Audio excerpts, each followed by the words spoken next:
Next chapter is ਕਿਊਜ਼। ਕਿਊ ਕੀ ਹੁੰਦੀ ਹੈ? ਜਿਹਦੇ ਵਿੱਚ 1 ਬਾਏ 1 ਪਰਸਨ ਖੜ੍ਹਦੇ ਹੈ, ਜਾਂ ਜਿਵੇਂ ਲਾਈਨ ਦੇ ਵਿੱਚ ਬੱਚੇ ਖੜ੍ਹੇ ਹੁੰਦੇ ਆ। ਸਭ ਤੋਂ first student, then second, third, fourth, fifth. Next student ਆਏਗਾ ਫਿਫਥ ਦੇ ਪਿੱਛੇ ਖੜ੍ਹੇਗਾ, ਨੈਕਸਟ ਆਏਗਾ ਸਿਕਸਥ ਦੇ ਪਿੱਛੇ ਖੜ੍ਹੇਗਾ, ਨੈਕਸਟ ਆਏਗਾ ਸੈਵਨਥ ਦੇ ਪਿੱਛੇ ਖੜ੍ਹੇਗਾ। ਠੀਕ ਹੈ। ਇੰਸਰਸ਼ਨ ਹੈ ਬੈਕ ਐਂਡ ਤੋਂ ਹੋ ਰਹੀ ਹੈ, ਅਤੇ ਜਿਹੜੀ ਡਿਲੀਸ਼ਨ ਹੈ ਫਸਟ ਬੱਚਾ ਹੈ ਫਸਟ ਹੀ ਬਾਹਰ ਜਾਏਗਾ, ਅਤੇ ਇੰਸਰਸ਼ਨ ਹੈ ਜਿਹੜੀ ਫਸਟ ਸਟੂਡੈਂਟ ਤੋਂ ਹੋਏਗੀ। ਮੀਨਸ ਫਸਟ ਨੂੰ ਆਪਾਂ ਫਰੰਟ ਕਹਿੰਦੇ ਹਾਂ, ਅਤੇ ਜੋ ਲਾਸਟ ਹੈ ਉਹਨੂੰ ਆਪਾਂ ਰੀਅਰ ਕਹਿੰਦੇ ਹਾਂ। ਇੰਸਰਸ਼ਨ ਰੀਅਰ ਤੋਂ ਹੁੰਦੀ ਹੈ, ਡਿਲੀਸ਼ਨ ਫਰੰਟ ਤੋਂ ਹੁੰਦੀ ਹੈ। ਐਂਡ ਇਸ ਕਰਕੇ ਇਹਨੂੰ ਫਸਟ ਆਊਟ ਵੀ ਕਹਿੰਦੇ ਆ, ਕਿਉਂਕਿ ਜੋ ਫਸਟ ਇਨ ਹੁੰਦਾ ਉਹ ਫਸਟ ਆਊਟ ਹੁੰਦਾ ਹੈ। ਤੁਹਾਨੂੰ ਪਹਿਲੇ ਵੀ ਸਮਝਾ ਚੁੱਕੀ ਹੈ, so I will not explain in deep. So ਤੁਹਾਨੂੰ ਸਮਝ ਆ ਗਿਆ ਕਿਉਂ ਕਿਆ ਹੁੰਦਾ ਹੈ। ਇਹ ਤੁਹਾਨੂੰ ਐਗਜ਼ਾਮਪਲ ਕਰਵਾਈਏ ABCD। A this is front and this is rear. ਇੱਥੋਂ ਆਪਾਂ ਡਿਲੀਟ ਕੀਤਾ ਹੈ, ਫਰੰਟ ਤੋਂ ਡਿਲੀਟ ਹੋਏਗਾ, ਇੱਧਰੋਂ ਨਹੀਂ ਹੋਏਗਾ। BCD ਰਹਿ ਗਿਆ, ਇੰਸਰਸ਼ਨ ਕਿੱਥੋਂ ਹੋਏਗੀ? D ਤੋਂ ਪਿੱਛੋਂ। EF, ਠੀਕ ਹੈ। ਡਿਲੀਸ਼ਨ B ਇੱਥੇ ਡਿਲੀਟ ਕਰਤਾ ਹੋਇਆ ਹੈ। ਉਸ ਤੋਂ ਬਾਅਦ ਰਿਪਰਜੈਂਟੇਸ਼ਨ, ਜਦੋਂ ਆਪਾਂ ਇੱਕ ਡਿਲੀਟ ਕੀਤਾ ਹੈ, ਫਰੰਟ ਡਿਲੀਟ ਕੀਤਾ ਤਾਂ ਨੈਕਸਟ ਪੁਆਇੰਟ ਆਊਟ ਕਰਨਾ ਹੈ, ਤਾਂ ਅਸੀਂ ਉਹਨੂੰ ਲਿਖਦੇ ਹਾਂ front +1। ਸਿਮਿਲਰਲੀ ਰੀਅਰ D ਹੈ, ਤਾਂ ਅੱਗੇ ਨੈਕਸਟ ਪੁਆਇੰਟ ਆਊਟ ਕਰਾਂਗੇ ਤਾਂ ਉਹਨੂੰ ਲਿਖਾਂਗੇ ਰੀਅਰ +1। ਉਸ ਤੋਂ ਬਾਅਦ ਤੁਹਾਨੂੰ ਆਹ ਚੀਜ਼ ਦੱਸੀ ਹੈ ਕਿ ਰਿਪਰਜੈਂਟੇਸ਼ਨ ਜਾਂ ਲਿਖਦੇ ਕਿਸ ਤਰੀਕੇ ਦੇ ਨਾਲ ਹੈ ਕਿਊ ਨੂੰ। Here 1 to up to n, ਇਹ ਸਾਡੀ ਪੂਰੀ ਕਿਊ ਹੈ 1 ਤੋਂ ਲੈ ਕੇ n ਤੱਕ, ਔਰ ਇਹਦੇ ਵਿੱਚ 4 ਐਲੀਮੈਂਟਸ ਹੈ। ਹੇਅਰ ਫਰੰਟ ਦੀ ਵੈਲਿਊ 1 ਹੈ ਐਂਡ ਰੀਅਰ ਦੀ ਵੈਲਿਊ ਕਿੰਨੀ ਹੈ? 4 ਹੈ। ਠੀਕ ਹੈ ਜੀ। ਜਦੋਂ ਅਸੀਂ ਇਹ ਡਿਲੀਟ ਕਰਤਾ, then we have front equal to 2 and rear equal to 4, and here front equal to 2 and rear equal to 6। This is total ਕਿੰਨੀ ਸਾਡੇ ਕੋਲ ਕਿਊ ਸਪੇਸ ਅਵੇਲੇਬਲ ਹੈ। ਠੀਕ ਹੈ ਜੀ। ਨੈਕਸਟ ਇਜ਼ ਓਕੇ, ਆ ਛੋਟੀਆਂ ਛੋਟੀਆਂ ਚੀਜ਼ਾਂ ਹੈ। ਲੈਟ ਸਪੋਜ਼ ਕਿ ਮੇਰੇ ਕੋਲ ਕਿਊ ਦੇ ਵਿੱਚ ਇੱਕ ਹੀ ਐਲੀਮੈਂਟ ਹੈ। ਆ ਮੇਰੇ ਕੋਲ ਪੂਰੀ 1 to n ਕਿਊ ਹੈ, ਅਤੇ ਇਹਦੇ ਵਿੱਚ ਮੇਰੇ ਕੋਲ ਇੱਕ ਐਲੀਮੈਂਟ ਇੱਥੇ ਪ੍ਰੈਜੈਂਟ ਹੈ, RUPIN ਰੁਪਿੰਦਰ ਲਿਖਿਆ ਹੈ ਇੱਥੇ। ਸੋ ਮੇਰੇ ਕੋਲ ਵੈਲਿਊ ਕਿੰਨੀ ਹੋਏਗੀ ਇੱਕ ਐਲੀਮੈਂਟ ਦੇ ਲਈ? Front equal to 1 and rear equal to 1। ਔਰ ਅਗਰ ਮੇਰੇ ਕੋਲ ਕੁਛ ਵੀ ਅਵੇਲੇਬਲ ਨਹੀਂ ਹੈ, ਮੇਰੀ ਪੂਰੀ ਲਿਸਟ ਖਾਲੀ ਹੈ, ਤਾਂ ਮੇਰੇ ਕੋਲ ਵੈਲਿਊ ਕਿੰਨੀ ਹੋਏਗੀ? Front equal to null and rear equal to null. ਇਹ ਤੁਹਾਡੇ ਐਲਗੋਰਿਥਮ ਦੇ ਵਿੱਚ ਯੂਜ਼ ਹੁੰਦੀਆਂ ਇਹ ਚੀਜ਼ਾਂ, ਕਿ ਕਦੋਂ ਆਪਾਂ 1 ਲਿਖਣਾ ਹੈ, ਕਦੋਂ ਨਲ ਲਿਖਣਾ ਹੈ। ਅਗਰ ਤੁਹਾਨੂੰ ਇਹ ਚੀਜ਼ਾਂ ਸਮਝ ਆਉਂਦੀ ਹੈ, ਫਿਰ ਤੁਸੀਂ ਐਲਗੋਰਿਥਮ ਵੀ ਖੁਦ ਬਣਾ ਸਕਦੇ ਆ। ਹੁਣ ਇੰਨੇ ਸਾਰੇ ਐਲਗੋਰਿਥਮ ਅਸੀਂ ਕਰ ਚੁੱਕੇ ਹੁਣ ਤੱਕ, ਤਾਂ ਹੁਣ you should be an expert in algorithms. ਤੁਹਾਨੂੰ ਆਰਾਮ ਨਾਲ ਸਮਝ ਵੀ ਆਉਣੇ ਚਾਹੀਦੇ ਹੈ ਕਿ ਐਲਗੋਰਿਥਮ ਦੀ ਜਿਹੜੀ ਲੈਂਗੁਏਜ ਆ ਕਿਆ ਲਿਖੀ ਹੋਈ ਹੈ ਅਤੇ ਕਿਸ ਤਰ੍ਹਾਂ ਤੁਸੀਂ ਲਿਖ ਸਕਦੇ ਹੋ। ਓਕੇ, ਸੋ ਹੇਅਰ ਇਜ਼, ਅਗਰ suppose that your queue contains only 1 element, front equal to rear not equal to null, ਠੀਕ ਹੈ। ਜਾਂ ਫਿਰ ਮੈਂ ਤੁਹਾਨੂੰ ਕਿਹਾ front equal to 1 and rear equal to 1, ਉਦੋਂ ਤੁਹਾਡੇ ਕੋਲ ਇੱਕ ਐਲੀਮੈਂਟ ਹੈ। ਅਤੇ ਜਦੋਂ ਤੁਹਾਡੇ ਕੋਲ ਖਾਲੀ ਹੋਏਗੀ ਤਾਂ ਉਹਦੇ ਵਿੱਚ ਫਰੰਟ ਵੀ ਨਲ ਹੋਏਗਾ ਅਤੇ ਰੀਅਰ ਵੀ ਨਲ ਹੋਏਗਾ। Okay, now we have to insert an element in the queue. Insert ਕਿਵੇਂ ਕਰਨਾ ਹੈ ਕੋਈ ਐਲੀਮੈਂਟ? ਅਸੀਂ ਇਨਸਰਟ ਕਰਨ ਵੇਲੇ ਸਭ ਤੋਂ ਪਹਿਲਾਂ ਇਹ ਚੈੱਕ ਕਰਨਾ ਹੈ ਕਿ ਕਿਤੇ ਸਾਡੀ ਕਿਊ ਹੈ ਜਿਹੜੀ ਆਲਰੇਡੀ ਫਿਲਡ ਤਾਂ ਨਹੀਂ ਹੈ।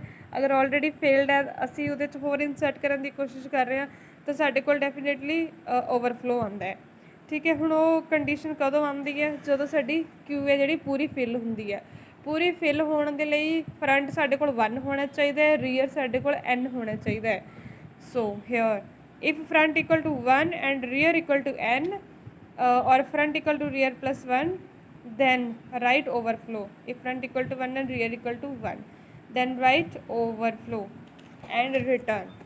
ਉਸ ਤੋਂ ਬਾਅਦ ਸੈਕਿੰਡ ਕੰਡੀਸ਼ਨ ਕਿਆ ਹੈ? ਅਗਰ ਤੁਹਾਡੀ ਕਿਊ ਹੈ ਜਿਹੜੀ ਵੈਸੇ ਹੀ ਖਾਲੀ ਪਈ ਹੈ, ਟੋਟਲੀ ਖਾਲੀ ਹੈ, ਤਾਂ ਫਿਰ ਕੀ ਹੋਏਗਾ? ਇੱਕ ਐਲੀਮੈਂਟ ਤੁਸੀਂ ਪਲੇਸ ਕਰ ਦੇਣਾ ਹੈ, ਇਨਸਰਟ ਕਰਨਾ ਹੈ, ਫਰੰਟ ਦੀ ਵੈਲਿਊ ਵੀ 1 ਹੋ ਜਾਏਗੀ, ਰੀਅਰ ਦੀ ਵੀ 1 ਹੋ ਜਾਏਗੀ। ਠੀਕ ਹੈ। Find new value if front equal to null, ਅਗਰ ਕਿਊ ਤੁਹਾਡੀ ਖਾਲੀ ਹੈ, set front equal to 1 and rear equal to 1. Else if rear equal to n, then set rear equal to 1. ਇਹ ਚੀਜ਼ ਚਾਹੇ ਤੁਸੀਂ ਨਾ ਵੀ ਲਿਖਿਓ, ਥੋੜੀ ਕਨਫਿਊਜ਼ ਕਰਨ ਵਾਲੀ ਹੈ। ਆਈ ਥਿੰਕ ਤੁਸੀਂ ਅਗਰ ਇੱਕ ਕੰਡੀਸ਼ਨ ਫੁੱਲ ਦੀ ਲਿਖ ਲਓ ਕਿ ਆਲਰੇਡੀ ਫੁੱਲ ਹੈ, ਇੱਕ ਕੰਡੀਸ਼ਨ ਲਿਖ ਲਓ ਕਿ ਖਾਲੀ ਹੈ, ਔਰ ਥਰਡ ਕੰਡੀਸ਼ਨ ਲਿਖ ਲਓ ਐਲਜ਼, ਅਗਰ ਆਲਰੇਡੀ ਤੁਹਾਡੇ ਕੋਲ ਜਦੋਂ ਆਪਾਂ ਕੋਈ ਇਨਸਰਟ ਕਰਦੇ ਹਾਂ ਤਾਂ ਮੈਂ ਤੁਹਾਨੂੰ ਕਿਆ ਬੋਲਿਆ ਤਾਂ ਅਸੀਂ ਲਿਖਦੇ ਹਾਂ rear equal to rear plus 1 ਹੈ। ਮੈਂ ਤੁਹਾਨੂੰ ਦੱਸਿਆ ਇੱਥੇ ਕਿ ਪਿੱਛੇ ਇਨਸਰਟ ਕਰਨਾ ਹੈ, ਤਾਂ ਕਿਆ ਲਿਖਾਂਗੇ ਆਪਾਂ? Rear equal to rear plus 1 ਲਿਖਾਂਗੇ। ठीक है, ਜਦੋਂ ਤੁਸੀਂ ਤੁਹਾਡੇ ਕੋਲ ਕੁਛ ਐਲੀਮੈਂਟਸ ਪਏ ਹੈ ਤੁਸੀਂ ਇਨਸਰਟ ਕਰਤਾ ਇੱਕ ਹੋਰ set rear equal to rear plus 1 end of if structure.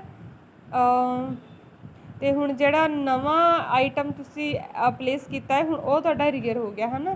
Set queue rear equal to item this insert new element and return. ठीक है, rear equal to rear plus 1 and ਅਤੇ ਪਹਿਲੇ ਤੁਸੀਂ ਉਹਨੂੰ ਸ਼ਿਫਟ ਕੀਤਾ ਹੈ rear equal to rear plus 1 R ਹੈ R plus 1 ਹੈ rear equal to rear plus 1 ਕੀਤਾ ਹੈ ਅਤੇ ਫਿਰ ਇੱਥੇ ਆਈਟਮ ਹੈ ਜਿਹੜੀ ਇਨਸਰਟ ਕਰਵਾਈ ਹੈ ਕਿਊ ਰੀਅਰ ਕਿਊ ਰੀਅਰ ਹੋ ਗਿਆ ਹੈ ਇਕੁਅਲ ਟੂ ਆਈਟਮ। ਉਸ ਤੋਂ ਬਾਅਦ ਸੇਮ ਡਿਲੀਸ਼ਨ ਕਰਨੀ ਹੈ। ਤੁਸੀਂ ਡਿਲੀਸ਼ਨ ਦੇ ਲਈ ਪਹਿਲਾਂ ਚੈੱਕ ਕਰੋਗੇ ਕਿ ਕਿਤੇ ਜੋ ਤੁਸੀਂ ਡਿਲੀਟ ਕਰਨਾ ਹੈ ਤੁਹਾਡੇ ਕੋਲ ਕੋਈ ਆਈਟਮ ਹੈ ਵੀ ਹੈ ਡਿਲੀਟ ਕਰਨ ਦੇ ਲਈ ਕਿ ਨਹੀਂ ਹੈ। So if front equal to null, ठीक है, दैन राइट अंडरफ्लो। अच्छा तुम लिख सकते front and rear equal to null है ना। अगर फ्रंट भी नल है रीयर भी मतलब नल ही है फिर दैन राइट अंडरफ्लो क्योंकि कुछ भी डिलीट करने के लिए नहीं है। अगर तुहाडे कोल एक आइटम डिलीट करन दे ओके अकॉर्डिंग टू दैम चल रहा सैट आइटम इक्वल टू अगर कुछ है डिलीट करने के लिए set item equal to queue of front. Front वाली जी आइटम है फ्रंट क्यू के जोड़ा फ्रंट एक कोई एलीमेंट है उन्होंने आइटम सैट कर लो। आइटम मीनस जो आप डिलीट करना है set item equal to queue of front. ठीक है जी, then find new value of front if front equal to rear. अगर एक कोई एलीमेंट है फ्रंट भी वही है तो रीयर भी वही है वो तुसी डिलीट करता क्या आ जाएगा फ्रंट इक्वल टू नल आ जाएगा रीयर भी इक्वल टू नल आ जाएगा। Else if front equal to n then set front equal to 1। यही वही चीज़ है जो इतने तो मैं कह रही थी कि कन्फ्यूज़ करने वाली है for rear equal to n तो इतने फ्रंट इक्वल टू एन। इस तो बाद सीधा तुम इतने शिफ्ट कर सकते हो else set front equal to front plus 1 क्योंकि फ्रंट वाला एलीमेंट तुम आउट करता तो हूँ नैक्सट शिफ्ट करके एफ प्लस 1 ते।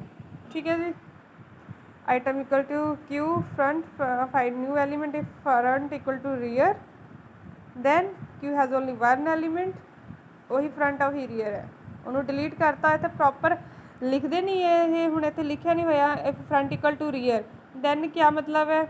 दैन तुसी हुण अगर खुद एल्गोरिथम अपने बेस से लिखना है तो तुसी इत्थे लिख दो if front equal to rear then delete DEL capital DELET delete item. ठीक है, and set front equal to null rear equal to null. Algorithm यही चीज़ होंगी है कि ओनली स्टैप्स लिखे होंगे यदा ऑटोमैटिकली मतलब ये है ये front equal to rear then मतलब क्यू के एक ही एलीमेंट है डिलीट करता।